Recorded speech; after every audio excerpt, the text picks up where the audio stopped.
Hello, everybody. It's Rhino here with your Disney News Roundup for the week of March 13th, 2021. And before we get started, I just want to remind everybody that this and everything that we do here is brought to you by Dreams Unlimited Travel. They are experts at helping you plan the perfect Disney vacation. You can visit them on the web at dreamsunlimitedtravel.com. If you book with them, it costs you nothing extra on your vacation and you help support the show. So we appreciate everybody out there who's able to book with them. Thank you very much for your support. And before I get started, I do want to point out, yes, I do have a different background today. That is because my landlord decided now was the time to rip out the 2 bathrooms in my apartment, and I have a friend who graciously allowed me to set up shop in her house while she's working during the day. So thank you to my friend. Thank you, everybody, for your concern. Let's get to the news, shall we? This last Tuesday, we had a shareholder call for the Walt Disney Company. Walt Disney, not sure if you're familiar with it. And in that shareholder call, Disney CEO Bob Chapek said the company expects Disney Cruise Line to resume sailing with guests in the fall of 2021. No additional information was announced regarding what protocols will need to be followed, such as mask wearing or proof of COVID-19 vaccinations. Disney Cruise Line's most recent cancellations included all sailings through May of 2021 and all Disney Magic sailings through August of 2021. If you'd like to get started booking your 2022 Disney Cruise Line vacation, you can reach out to one of the experts at Dreams Unlimited Travel. And like I said earlier, it helps support the show. But also, when you book a Disney Cruise Line vacation through Dreams, you're going to receive a shipboard credit of up to $1,000 plus a complimentary gift basket. So again, nothing extra, and you get some little perks in there. Also on that shareholder call, Bob Chapek announced that Remy's Ratatouille adventure in the France Pavilion at Epcot will open on October 1st, 2021, which is the 50th anniversary of the Walt Disney World Resort. Le Crêperie de Paris will also be opening on October 1st. There's also no way to say that without doing that weird accent that I just did. I've tried. I don't know what's wrong with me. I'm honestly surprised that both of these are being held for opening until October 1st, because remember when the walls came down near that bathroom a little while ago, and like every Disney vlogger, news site, everybody just kept hovering around the France Pavilion and was like, at any moment, Remy's is going to open. I saw a cast member with 3D glasses out there. It's going to open. And here we are finding out it wasn't a month. It wasn't 2 months. It's 7 months from now that it's going to open. I think they're holding it back intentionally for the 50th anniversary, so they got something a little bit of a wow and to kick off the event. So I guess we'll just see. We'll see how it goes. I don't know. People are excited. So anyway, the thing I'm very excited to hear about, which is I spoke in my video last week, I believe, that California was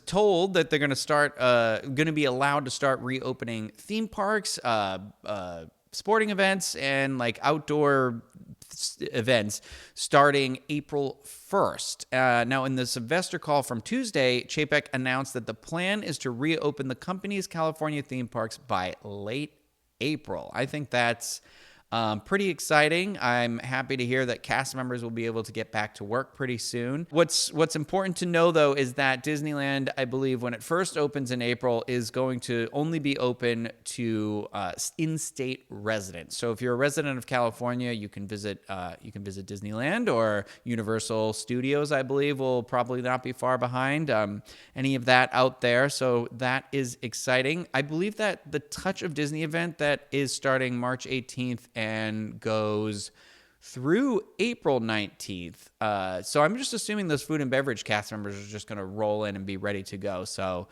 it's exciting. That's exciting news. After being closed for almost a year at this point, if not a year, I can't remember the date it officially closed. It's nice to know there's at least a light at the end of the tunnel. So Disney has also announced something that people have assumed was in the works for quite a while, and that is this thing called Disney MagicMobile, and that is going to be a way to allow guests to connect their Walt Disney World plans to their smart devices.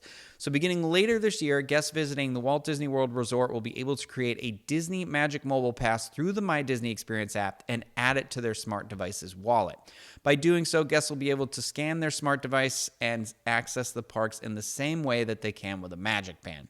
The Disney MagicMobile service will be introduced in stages and available first on Apple devices, and yes, that means both Apple Watches, Apple phones. Oh my gosh, what am I? iPhones, Apple Watches. There we go. I'm just excited. I'm excited.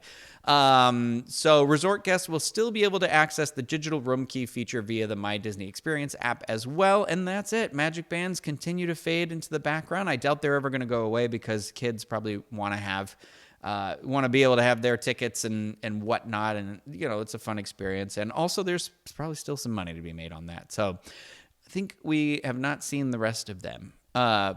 Now, there is another fun event that is coming up here. The Walt Disney World Swan and Dolphin resorts have announced their popular food and wine classic return, but this new edition is going to take place in the spring for the first time. So the Swan and Dolphin Spring Food and Wine Classic will take place Saturday, April 17th as a one-night limited ticket event featuring unlimited food and beverage tastings and live music. Overnight packages and tickets are on sale now. The event will offer culinary selections from the hotel's award-winning restaurants and wine samplings from around the world, and a selection of other beverages, all amidst the backdrop of live entertainment. As a limited ticket event, guests will be able to physically distance themselves throughout the resort's expansive and spacious outdoor spaces. The event will take place from 5:30 p.m. to 8 p.m. and will feature several theme stations, including the Beer Garden, Chinatown, and the luau-inspired The Pig and Poke. There'll be a total of 12 food stations, including dessert from an executive pastry chef and world pastry champion Lauren Branlard, and more than 50 beverage selections. So these event-only tickets can be purchased online at foodandwineclassic.com for $125 per person. Room packages start at $400 and include event access for 2 adults, and the events are limited to those 21 years and older.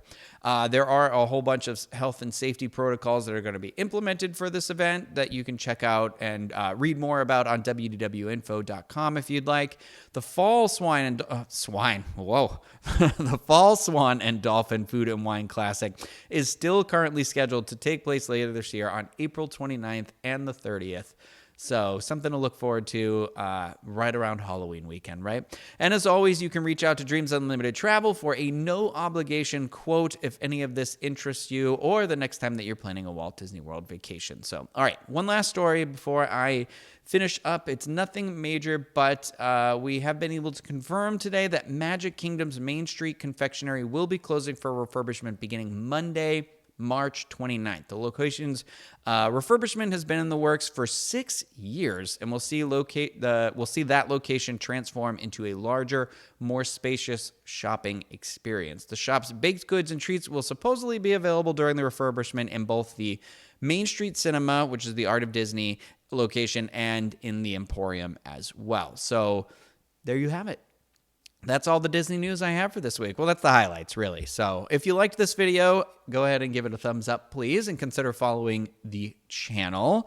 That is going to do it for me. I hope you are all staying safe, happy, and healthy, and I will see you next time with some more Disney news. So take care, everybody.